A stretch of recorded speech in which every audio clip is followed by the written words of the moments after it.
Morning everyone, and welcome back to the Runpreneur vlog, where we discuss all things entrepreneurship and running. It is a beautiful morning today. It's very cold, -1 degrees, but the sun is out and it's not too windy, so nice wintry running conditions. It's Sunday run day today, where we discuss all things running, and today's topic is running goals. And I want to tell you a little bit about my running goal of running the major marathons. So as always, if you like this episode, please give it a like and a subscribe, and let's get started.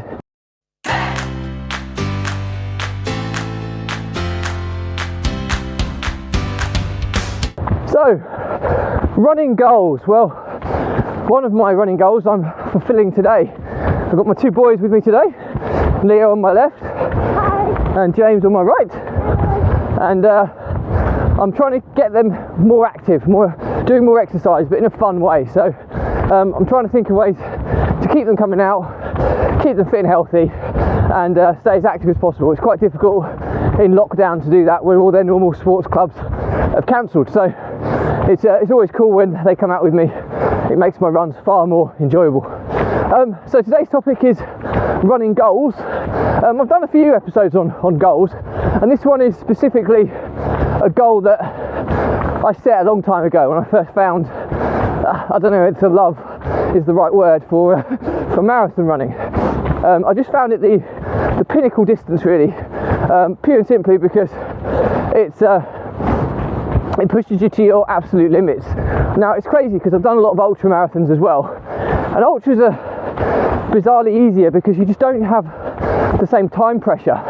People know how quick you should run a marathon in. People know the benchmarks, so you always feel the need to prove yourself, and almost it's that pride feeling as well, isn't it, of making sure that you're you know, when somebody asks you, it's not embarrassing to say you've done a really slow time, and it should never be embarrassing at all, but some of us are just built that way.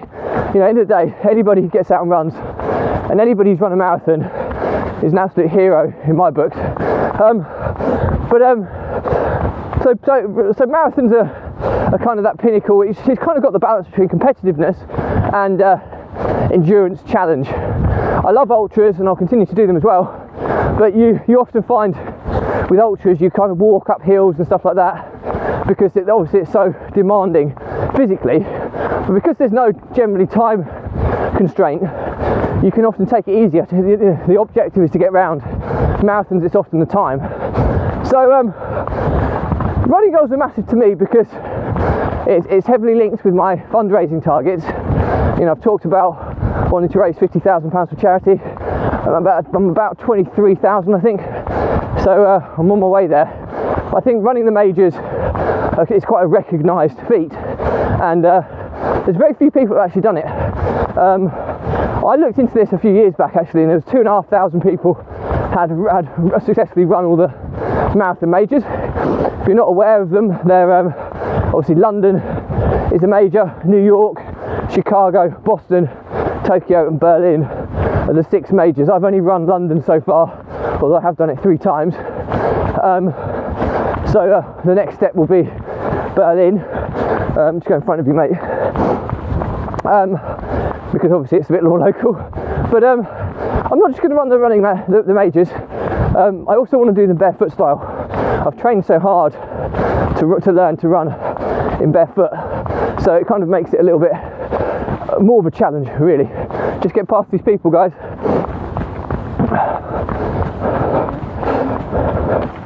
Oh yeah.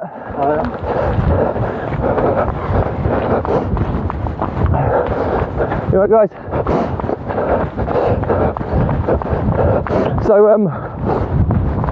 running barefoot style is my challenge. So not just to do the running major marathons, but to do them barefoot style as well is something that I'm super keen to do. Alright, come on, guys. Just get past this person. Morning. So yeah, so I imagine if 2,500 people have done that challenge, there's probably a few more that have done it since over the last few years, but it goes up relatively slow because it's such a difficult challenge to do. Now, most people getting into these marathons are hard enough, and most people have to go down the fundraising route. Oh yeah, not too bad yourself? Yeah, good. So yeah, most people have to go down the fundraising route, which is a barrier to entry, because you're generally having to raise somewhere in the region of £1,500 to £2,000, which is quite a considerable amount of money. So you can generally only really do one a year with all the fundraising requirements, and that's if you get a charity place, which is certainly not easy. And then you've got the difficulty with Boston Marathon, which is the pinnacle for the kind of elitists, if you like. Most of the time you have to qualify for that, but you can run it for charity, which I'll probably have to do because I'm never going to be quick enough to qualify for Boston. But the target is like £10,000, so it's a big fundraising target to get into Boston. So the plan will be that if I've run the other 5 majors by then I don't imagine that'll be too difficult to raise that money on the effort that I've put in to running all the previous marathons. So that's kind of my my target. It's really good, and it links with everything I'm about. It's a massive challenge. I've made it more difficult by doing it barefoot style, so I don't know the stats, but I imagine there'll be very few people that have done it barefoot style, which I'll be attempting to do. And it links heavily with my fundraising activities. So just get past these people. Oh yeah. So it's so that's pretty much what I'm looking to do and why I'm doing it. And I think if I was going to summarise this, it's important to have I find everybody's slightly different, but for me it's important to have a big goal, something that's a really big thing to focus on, and that you can't just go and do one race and you've done it. I sometimes think that having that big target is really good, because it gives you the next thing. Like, I know that, okay, I'm 1/6 of the way to achieving my goal. I've done London barefoot style. COVID is creating havoc as well, because these races are being delayed. It's difficult knowing whether they're going to go ahead or not. So who knows whether I'll get to do another one this year.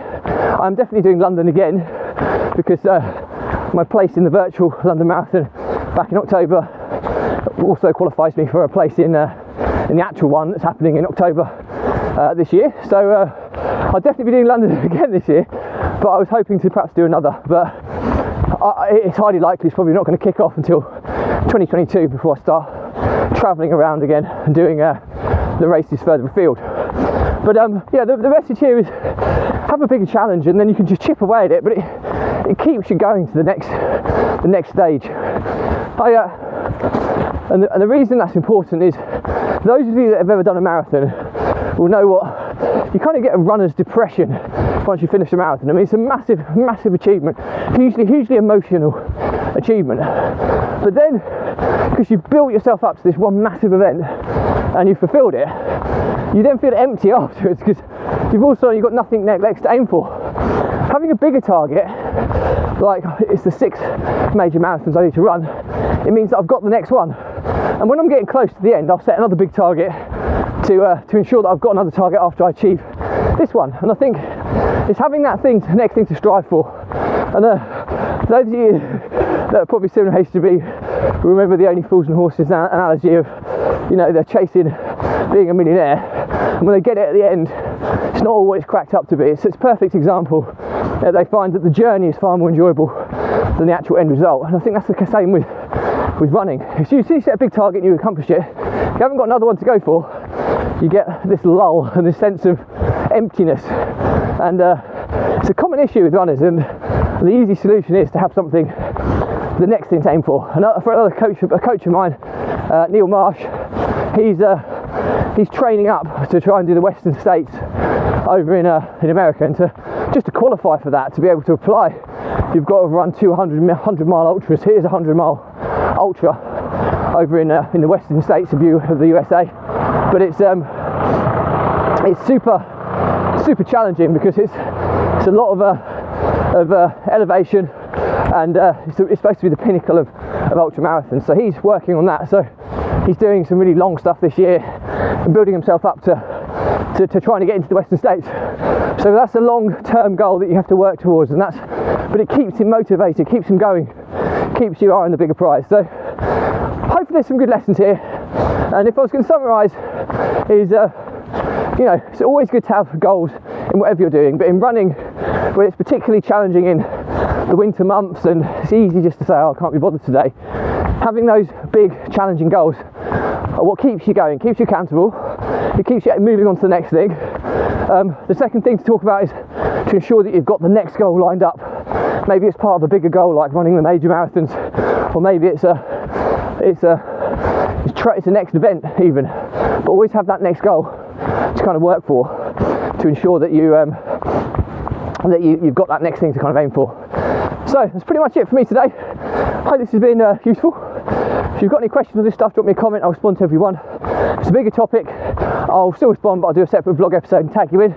If this isn't relevant to you, that's no drama, just unfollow me. You don't have to unfriend me, just unfollowing me will stop my content cluttering up your social feeds. But before you do go, make sure you subscribe to the Runpreneur YouTube channel, whereby I cover a different topic on each day of the week. So just because today's topic may not be relevant, there may be several of the other days that are super relevant to you. So do check it out, and it's all catalogued nice and neatly by playlist. So it's a completely free resource for you to kind of tap in and out of at some point in the future. Also make sure you check out the Runpreneur Facebook community group, where I host the free resources that accompany this vlog. The first one being my 70-step process to content repurposing, reformatting and optimizing across all social platforms. So exactly what I do with this vlog. If you're looking to get more content out there across all platforms in unique format applicable to each platform, then definitely check that out. Hopefully be super useful for you. So that's pretty much it. All that's left to say is the Runpreneur vlog was set up. Guys, I'm just going to turn around now and go back. So turn around, that's it. The Runpreneur vlog was set up to help entrepreneurs and business owners overcome the emotions of stress, which can grow to overwhelm, which can grow to anxiety, by using exercise, and in my case running, as a kind of release valve or release mechanism to kind of relieve those pressures and stresses, to kind of gain clarity, keep focused and keep control of the situation so you can thrive and move on to bigger and better things.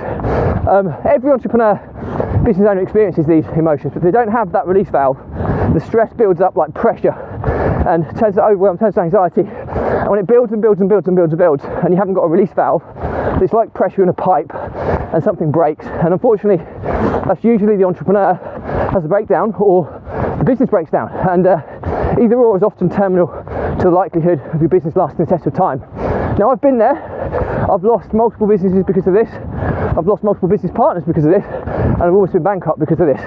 So I've got plenty of experience in talking about it. But I finally found this new routine in my life where I'm using exercise as a driver to control and manage these emotions. And as a result, I've achieved more in the last 6 months than I have in the previous 3 years. I've got more on than I've ever had. I don't feel stressed. I don't feel overwhelmed. I feel completely in control. I've got clarity and focus of where I'm going, and it's an enlightening experience that I want to share with others. So my pledge to you guys is that if you are one of these entrepreneurs feeling under the weather or struggling with these emotions, then just drop me a message. There's no catch here whatsoever, and several entrepreneurs have already taken me up on this. I'll just jump on a call. I'm not selling you anything, there's no catch. Just want to give you a few tips and a bit of advice, because I always said that if I can just help one entrepreneur or save one business, this vlog has been a 1,000,000% worthwhile. So don't be stubborn, reach out. So that's it today. All that's left to say is, please, if you like this video, please remember to give it a like, a comment and a subscribe. If you want to see more similar content, check out the playlist link on the YouTube channel. And as always, I'll end with stay positive, stay happy, and I'll see you tomorrow. Bye.